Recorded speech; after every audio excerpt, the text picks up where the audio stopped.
जादुई टीवी। सुनो, तुम्हारे बाबूजी तो कब के गुजर गए। अब उनका जो सामान है वो पड़े पड़े कबाड़ा हो रहा है। बेच ही दो, कुछ पैसे आ जाएंगी। बात तो सही है। अगले संडे फुर्सत में यही करेंगे। अगले संडे रोहित सारा सामान कबाड़ी को घर बुला के दे देता है। तभी उसकी नजर बाबूजी की पुरानी टीवी पर जाती है, जो इतने सालों तक कूड़े में पड़ी थी, फिर भी चमचमा रही थी। टीवी तो देखो, जैसे एकदम नई हो। हाँ, बाबूजी को टीवी देखना बहुत पसंद था। उनका सपना था कि वो टीवी पे आए। एक बार मौका भी था जब वो अपने गांव के गाने सुनाने किसी चैनल पर जाने वाले थे, पर मैं और मेरा भाई लड़ पड़े और बाबूजी को घर पर ही रुकना पड़ा। चला के देखें क्या? हाँ हाँ, क्यों नहीं, देख लेते हैं। पर शायद ही चले। बाबूजी ने उस लड़ाई के दिन के बाद टीवी देखना ही छोड़ दिया था। टीवी चालू करने के लिए उसमें केबल वायर लगा दिया जाता है। एक न्यूज़ चैनल चालू हो जाती है। स्वर्ग की सीढ़ी के रास्ते हैं तीन, तीनों के तीन रास्ते हैं संगीन।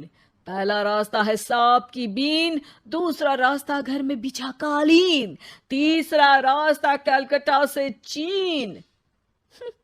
ये क्या बकवास खबर है, कुछ अच्छा लगा दो। अरे आप बोलो तो सही, कोई अच्छी खबर सुना देता हूं। मेरा तो काम ही खबर देना है।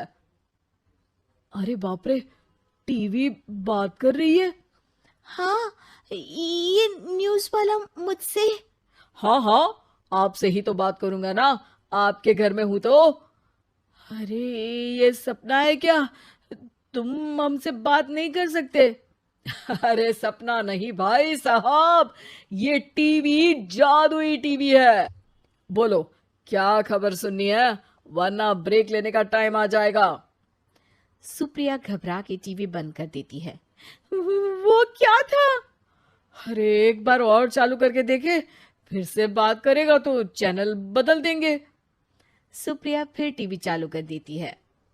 अरे ऐसा कोई मुंह पे टीवी बंद करके जाता है क्या? मुझे बुरा लगा आपका नेचर। चाय पानी तो पूछो। सुप्रिया टीवी के बटन से चैनल बदल देती है। अब टीवी पर एक फिल्म चल रही है। अरे ये तो सूर्यवंशम है ना?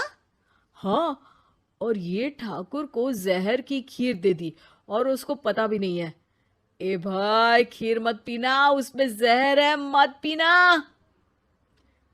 ठीक है महाशय, जैसा आप कहें। हाँ। अरे, आपकी बात मान ली, पूरी पिक्चर ही अब तो बदल जाएगी। मतलब ये सच में जादुई टीवी है? तभी वहां कबाड़ी आ जाता है। भैया, टीवी के 150 रुपए दूंगा, चलेगा? अरे 1.5 करोड़ में भी ना दे तुमको ये टीवी हम। अरे 1.5 करोड़ खरीदने को होते तो तुम्हारे घर में ये पानी चाय नहीं पीता, अंबानी या टाटा के घर बैठा कोल्ड कॉफी पीता। रोहित कबाड़ी का हिसाब करके उसे वहां से चलता करता है और अपने भाई शशिकांत को फोन लगा के बुलाता है। शशि थोड़ी ही देर में वहां पहुंच जाता है। क्या हो गया भैया? अरे बाबूजी का टीवी याद है? हाँ हाँ, जिसमें घुसे रहते थे हमेशा वो, और अपने को कुछ नहीं देखने देते थे। अरे वो अब जादुई टीवी बन गया है। भैया, आपकी बकवास करने की आदत अब तक नहीं गई। अरे आपके घर में बच्चे हैं, अब तो बड़ों जैसी बात करो। रोहित जाके टीवी चालू कर देता है। टीवी पर एक जादू का शो हो रहा है जिसमें एक जादूगर है। अब मैं अपनी टोपी में से कबूतर निकालूंगा। श्रिंग ब्रिंग शरिंग बम फोपा फुफी फुफा पाउ। टीवी से कबूतर निकलता है और शशिकांत के सर पर आकर बैठ जाता है। भैया, ये क्या हो रहा है? भैया इसे उड़ाओ। ए कबूतर, जा जा, कबूतर चल निकल। अब मैं टोपी में से सांप। सांप सुनते ही शशिकांत कांप जाता है और भाग के टीवी बंद कर देता है। भैया, सॉरी भैया, मैं समझ गया ये सच में जादुई टीवी है, पर एक बार और ट्राई करते हैं। पर भाभी, कोई दूसरा चैनल लगाओ हाँ, जिसमें डर ना लगे। सुप्रिया टीवी चला देती है और न्यूज लगा देती है। अरे कितने दिनों बाद मुझे याद आया, बताइए क्या खबर सुनाओ। और ये नया आदमी कौन है? ये मेरा भाई है शशिकांत। ओह यस, वही है ना जिससे तुम लड़ लिए थे किसी बात पे, और तुम्हारे बुढ़ाओ पिताजी गुस्सा हो गए थे और टीवी को संन्यास दे दिया था। हैं? तुमको कैसे पता ये सब?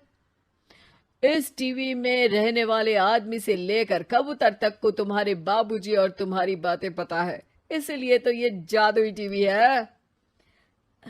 ये टीवी क्या कर सकती है वैसे? तुम जो मांगो दे सकती है, कहानी बदल सकते हो, खबर बदल सकते हो, कोई चीज मांग सकते हो। अरे भैया, ये टीवी मैं लेके जा रहा हूँ। बाबूजी का लाडला तो मैं ही था ना। अरे ऐसे कैसे? मैं बड़ा बेटा था, अब तक मेरे घर में टीवी थी ना। अब तक कहाँ गए थे पिताजी के लाडले? तुम्हारी गलती का एहसास भी है। अरे भैया, ज्यादा ना बोलो वरना भूल गए आपके दांत तोड़ दिए थे मैंने उस लड़ाई में। मेरी बीवी के सामने मेरी बेइज्जती करता है, रुक। दोनों भाई हाथापाई पे उतर जाते हैं। रुक, बताता हूं तुझे कि कौन बड़ा है। अरे छोटे का दम तो देख लीजिए आप। ये खबर आपके बाबूजी को देता हूं। तभी टीवी अचानक बंद हो जाता है।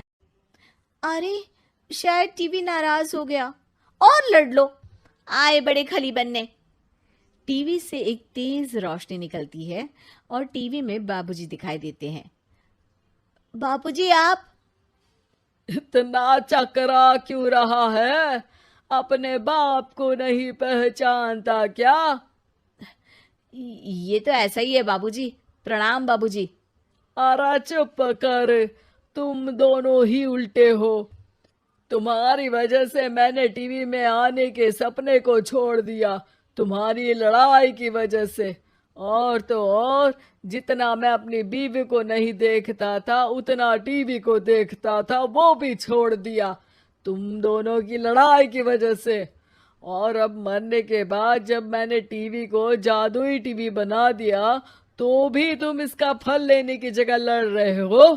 अरे तुम तो लायक ही नहीं हो, अब तुमको बाबा जी का ठुल्लू भी नहीं मिलेगा। बाबूजी चले जाते हैं। टीवी बंद हो जाता है। रोहित और शशिकांत गिड़गिड़ा के टीवी के सामने हाथ जोड़ के बाबूजी को बुलाते हैं, पर टीवी सिर्फ धुआं निकालता रहता है।